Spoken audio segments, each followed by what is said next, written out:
je laisse la parole à Florence, qui est éducatrice à l'ASE de Paris. La ville de Paris, c'est quand même ça peut se comporter comme étant une boîte. Et ça recrute 50 000 salariés environ, juste la ville de Paris. Et donc, c'est quand même une belle grosse démonstration de combat dont Florence va pouvoir nous parler.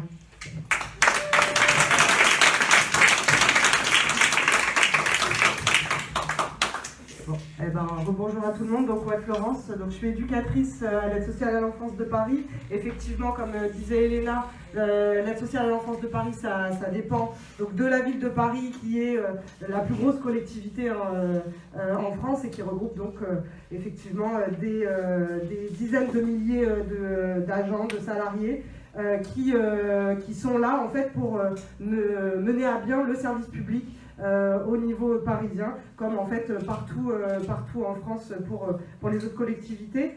Nous, on a été frappés là par une loi Macron, on n'est pas trop étonnés, qui est la loi de transformation de la fonction publique. Pour faire très court, en fait, c'est le pendant dans le public de la loi travail, donc en fait, qui a pour conséquence de limiter les droits syndicaux, les droits de grève,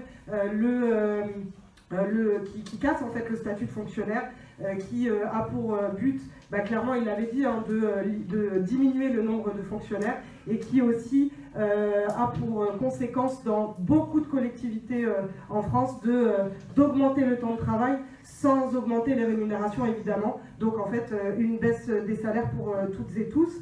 À Paris, ça s'est traduit parce qu'en fait, il y a des acquis locaux qui ont eu lieu dans plein d'endroits. Nous, à Paris, on avait 33 jours de congés annuels au lieu des 25. Et ben, cette loi, en fait, elle dit c'est terminé. Tout le monde a 25 jours de congés. Et en fait, au lieu d'augmenter tout le monde en termes de confort de vie, puisque c'est de ça dont on a besoin, et de travail pour toutes et tous qui n'ont pas d'emploi, et ben en fait, on nous augmente notre temps de travail, on nous met dans une situation encore plus difficile, alors que la situation des services partout à la ville de Paris, c'est clair, c'est des sous-effectifs constants, c'est des non-remplacements de postes et des suppressions d'emplois qui ne disent pas leur nom, et sans parler, là je ne vais pas le faire tout le couplet sur les privatisations, mais qui gangrènent clairement le service public et la qualité du service, quoi. Du coup, ce qui s'est passé pour nous, c'est en fait cette loi elle a été votée en 2019 mais avec une application différée. Il y a la réforme des retraites qui est passée par là, et en fait fin 2020, il y a un mouvement qui a commencé à être mené à Paris et qui s'est amplifié, on va dire, début 2021, avec une intersyndicale qui s'est entendue sur une revendication qui était le refus de l'augmentation du temps de travail, avec un slogan qui était pas une minute de plus. Et du coup, le truc très clair, c'est que personne ne voulait négocier le nombre de congés qu'on allait perdre, et que c'est ce qui nous a mis pour beaucoup en grève sur plusieurs temps. Des rassemblements et des manifestations ont eu lieu à Paris.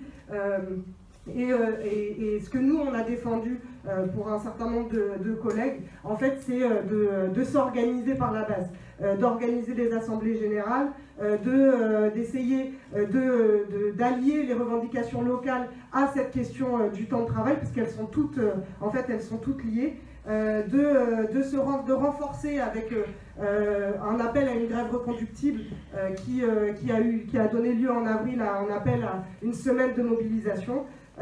Et clairement soutenir les piquets de grève qui avaient lieu, et essayer de s'élargir au niveau national. Parce qu'en réalité, il y a eu des luttes ailleurs qu'à Paris. Il y en a eu, je ne vais pas toutes les citer parce qu'il y a eu beaucoup de luttes. Il y a eu Rouen, il y a eu Montpellier, Marseille, avec très récemment aussi la grève des éboueurs à Marseille.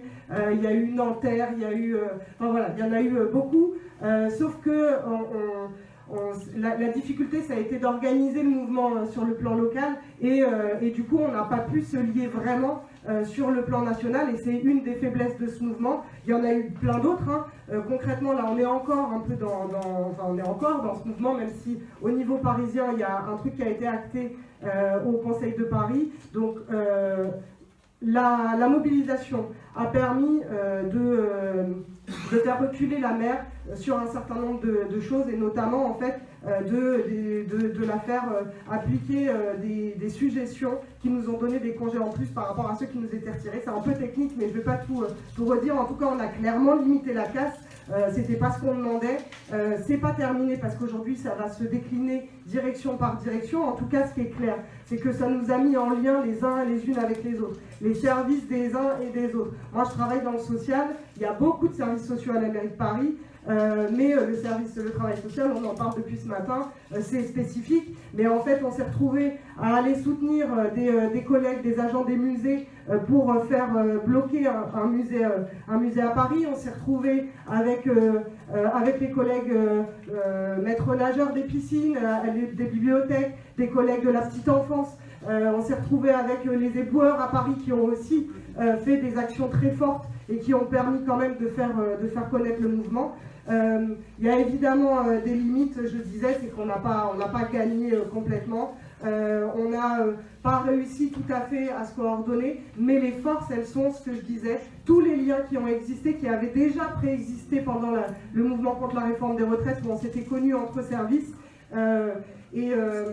et qui a fait en fait clairement ce qu'on raconte, quoi, une conscience de classe, une conscience que les intérêts dans les services sociaux, c'est les mêmes que les intérêts au niveau des bibliothèques, au niveau, je disais, des éboueurs et tout. Il y a tellement de services à Paris, j'ai du mal à tous les citer, mais en tout cas, la lutte n'est pas terminée, on la continue, on apprend aussi, et c'est là la force de à la fois ce meeting, à la fois ces journées, on apprend des luttes des autres, mais en fait en les soutenant, en fait on considère même plus que c'est les luttes des autres. À partir du moment où tu commences à t'impliquer dans la lutte de quelqu'un, dans la grève d'autres secteurs, et que tu te mets toi-même en grève pour avoir du temps pour les soutenir, ça devient ta lutte. Donc en fait c'est très clair que ce meeting, on ne le fait pas juste pour faire une présentation des différentes luttes, on le fait pour s'approprier la lutte des autres et se dire c'est la même partout, on doit toutes et tous s'unir, on doit parler de là où on est, c'est ce qu'on essaie de faire depuis ce matin dans le travail social. On a des réalités propres, mais en réalité on est toutes et tous exploités pareil, et on doit toutes et tous se battre pour renverser la table. Clairement, on peut y arriver, on est beaucoup plus nombreux que celles et ceux qui dirigent cette société, et en réalité on peut y arriver, donc vive la lutte, et on continue.